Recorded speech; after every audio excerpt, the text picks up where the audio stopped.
Hola, soy Anita. En esta ocasión te voy a explicar la manera como funciona el ciclo celular. El ciclo celular es una sucesión de etapas por las que transcurre la vida de una célula. Una célula surge a partir de la división de una predecesora. Después crece y al final se divide para dar origen a dos células hijas que comenzarán un nuevo ciclo celular. Este ciclo comprende dos etapas. La interfase, que es la etapa más larga de la vida de una célula y que a su vez se divide en tres fases. Tenemos la fase G1, la fase S y la fase G2. Y tenemos la fase M, que es la etapa de división celular. Tenemos una parte de división nuclear que se divide en estas cuatro etapas cuando se desarrolla una mitosis, y la división celular que se conoce como citocinesis. En este esquema se representa el ciclo celular. Vemos las tres fases de la interfase.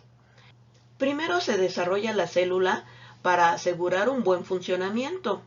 Después se prepara a nivel molecular para la reproducción. Y una vez que se han creado todas las condiciones, la célula estará lista para hacer la división celular y crear células hijas. Vamos a ver las principales actividades que se llevan a cabo en cada una de estas fases. Comenzamos con la fase G1. Esta es la etapa más larga y variable por la que pasa la célula. En esta se produce un crecimiento celular donde poco a poco se van desarrollando todos los organelos que va a necesitar. Y llega un momento en el que alcance un tamaño óptimo. Se produce una intensa actividad metabólica, ya que hay producción de proteínas, organelos celulares y RNA mensajero que se va a utilizar en las siguientes etapas. No todas las células de un organismo se dividen continuamente. Algunas detienen su ciclo celular para realizar una función en particular. Estas células salen de la fase G1 y entran en la fase G0, donde pueden estar un tiempo determinado y después volver a la G1 o permanecer así por siempre. Tal es el caso de las células altamente especializadas, como las fibras musculares o algunas neuronas que ya no se dividen. Ahora vamos a ver qué ocurre en la fase S. Esta se conoce como la fase de reproducción a nivel molecular, ya que es cuando se duplica el DNA.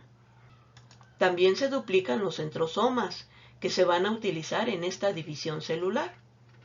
Todo esto está estrictamente regulado de tal manera que solo se duplique una vez. Para lograr esta duplicación del DNA, es necesario tener un molde original. Por lo tanto, la cadena de DNA se abre para que cada hebra sirva de ese molde para formar la cadena complementaria. De tal manera que al final del proceso se forman dos cadenas dobles de DNA, una con la cadena original y la otra con la cadena nueva. A este proceso se le llama semiconservativo. Y de esta manera se asegura que las dos copias del DNA sean idénticas. Ahora vamos a ver lo que ocurre en la fase G2. Este es un periodo de rápido crecimiento celular y síntesis de proteínas, con la intención de prepararse para la división celular. La cromatina se condensa y toman forma los cromosomas, pero debido a que el DNA está duplicado, los cromosomas presentan dobles cromátidas.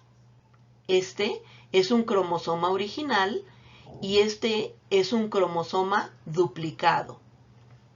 Una vez que ya vimos lo que ocurre en las tres fases de esta interfase, vamos a ver de qué manera se regula este ciclo celular. Todos los procesos que ocurren durante el ciclo celular llevan un orden y supervisión estrictos. La célula comprueba en regiones concretas que se cumplan las condiciones para pasar de una fase a otra. Existe una regulación intracelular y otra regulación extracelular.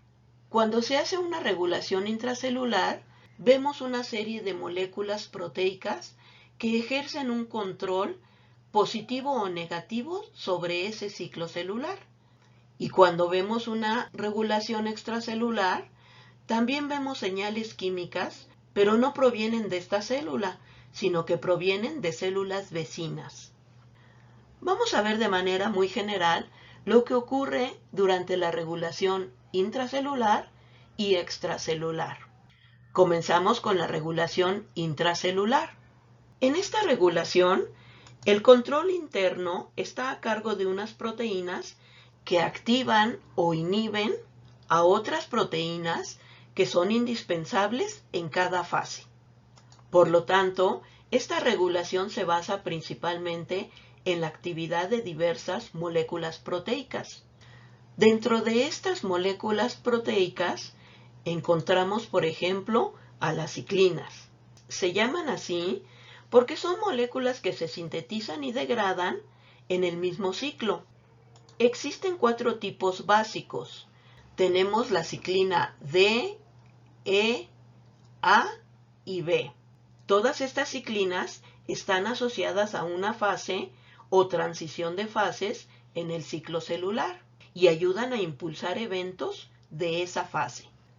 Los niveles de todas estas ciclinas varían a lo largo del ciclo. Generalmente comienzan en niveles bajos y van aumentando hasta alcanzar el nivel más alto en la fase donde actúan y después vuelven a disminuir. Otro tipo de proteínas son las quinasas dependientes de las ciclinas, también conocidas como CDK. Estas son proteínas que fosforilan a otras proteínas blanco específicas. Existen alrededor de 20 CDKs diferentes, pero las que se relacionan con el ciclo celular son la 1, 2, 4 y 6. Además, hay una CDK número 7 que activa todas estas y otra, número 3, que permite salir de la fase G0 para entrar a la G1. Sin embargo, las que presentan una actividad regular durante el ciclo celular son estas 4. El grupo fosfato que va a hacer que se fosforile funciona como un interruptor y hace que la proteína sea más o menos activa. Cuando una ciclina se une a un CDK, tiene 2 efectos. Puede activar a la CDK para que funcione como una quinasa, o puede dirigir a la CDK hacia un conjunto específico de proteínas blanco. Si vemos la actividad que tienen las ciclinas y las CDKs en cada una de las fases del ciclo celular, vemos el siguiente mecanismo de acción. Cuando una molécula de CDK se encuentra con una ciclina, forman un complejo que a su vez atraen a una proteína sustrato y al ATP, de tal manera que se utiliza un grupo fosfato del ATP para fosforilar esta proteína y de esta forma llevarla hacia el lugar en donde se va a utilizar. En este cuadro vemos las principales ciclinas y CDKs utilizados en los vertebrados. Vemos que la ciclina D se asocia con la CDK 4 o 6, la ciclina E con la CDK 2, la ciclina A con la CDK 2 y la ciclina B con la CDK 1. Ahora vamos a ver cómo se lleva a cabo la regulación extracelular. En el caso de los organismos unicelulares, vemos que tienen que crecer y dividirse con la mayor rapidez posible. Sin embargo, las células de un organismo pluricelular deben de ser controladas para dividirse solamente cuando el organismo necesite a otras células, ya sea para permitir el crecimiento de tejidos o para reemplazar células dañadas o perdidas. Por lo tanto, además de necesitar nutrientes, la célula debe de recibir señales químicas provenientes de otras células vecinas. Las moléculas de señalización extracelular Son proteínas solubles que pueden ser secretadas por otras células, pueden estar unidas a la superficie de otras células o pueden estar dispersas en la matriz extracelular. Según su función, encontramos tres grupos de moléculas de señalización extracelular. Tenemos, por ejemplo, a los mitógenos, que son proteínas que estimulan la división celular, contrarrestando los mecanismos intracelulares que bloquean la progresión del ciclo celular. Estos actúan en la fase G1 para llevar a la célula hacia la fase S. El segundo grupo son los factores de crecimiento. Estos factores estimulan el crecimiento celular por medio de la síntesis o inhibición de proteínas y otras macromoléculas, por lo que este crecimiento no depende del ciclo celular. Y el tercero son los factores de supervivencia. Estos promueven la supervivencia celular, evitando la apoptosis, que es la muerte celular, en algunas células, de tal manera que solo sobreviven cuando y donde se les requiera, y utilizan receptores de membrana que activan vías metabólicas intracelulares que inhiben esta muerte celular. Ahora vamos a ver cómo se da la regulación en cada una de las fases. Vamos a empezar con la fase G1. En esta fase G1 hay producción de ciclinas D y E y se utilizan las CDK2 y CDK4. Cuando la CDK2 se une a la ciclina E, se forma un complejo que envía a la CDK2 hacia las proteínas blanco de la fase S y ahí estimulan la replicación del DNA. Cuando la CDK4 se une a la ciclina D, estas fosforilan una proteína llamada retinoblastoma, que normalmente inhibe la replicación del DNA, pero al estar fosforilada ya no lo hace, por lo tanto promueve esa replicación. Estas dos actividades forman en conjunto lo que se conoce como factor promotor de la replicación. Todo esto ocurre durante la fase G1. En la fase S se produce la ciclina A y se utiliza el CDK2. Cuando el CDK2 se une a la ciclina A, se activa la replicación del DNA. Y durante la fase G2 se produce la ciclina B y se utiliza el CDK1. Cuando el CDK1 se une a la ciclina B, se forma un complejo que activa la mitosis.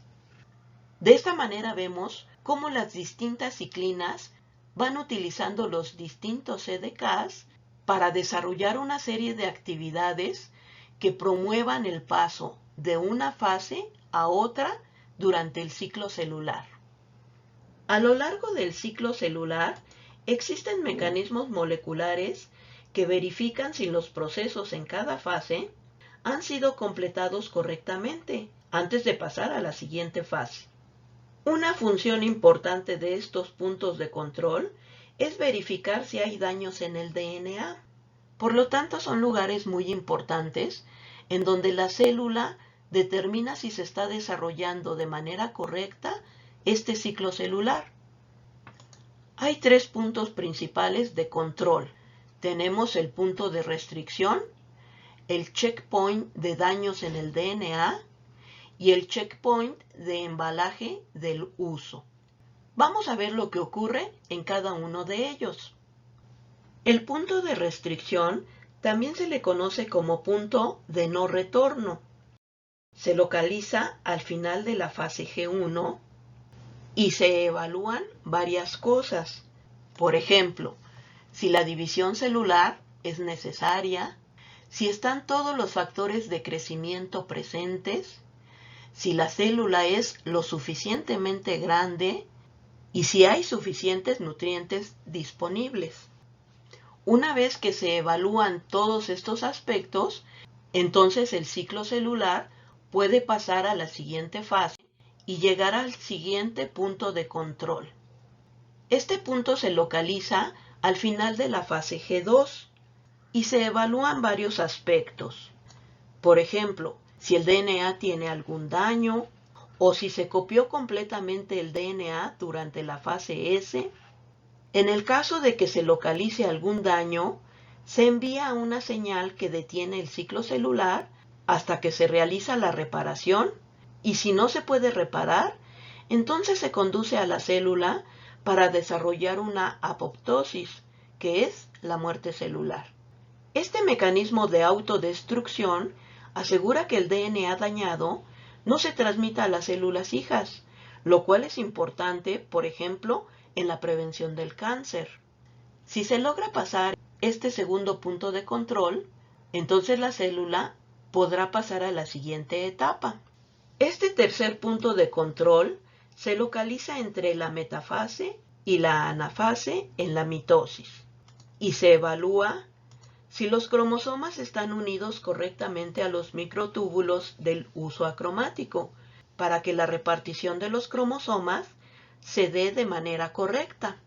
Y una vez que se logra pasar este punto de control, entonces la célula podrá terminar esta mitosis y llegar a la citocinesis, en donde se ven formadas las células hijas.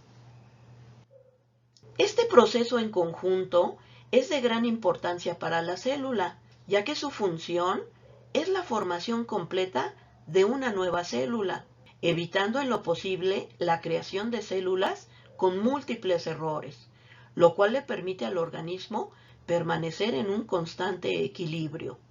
De no existir este ciclo celular, los organismos no podrían crecer, regenerar sus tejidos ni reproducirse.